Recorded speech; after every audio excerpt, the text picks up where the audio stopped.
Bigong makapasok sa 2024 Paris Olympics si Tokyo Olympic gold medalist at Pinay weightlifter na si Hidilyn Diaz.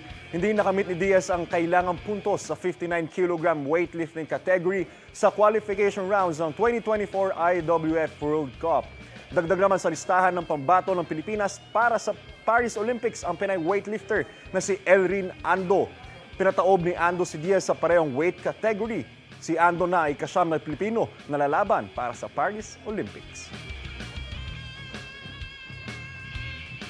Kapuso, para laging una ka sa mga balita, bisitahin at mag-subscribe sa GMA Integrated News sa YouTube. Sa mga kapuso abroad, samahan nyo kami sa GMA Pinoy TV at sa www.gmanews.tv.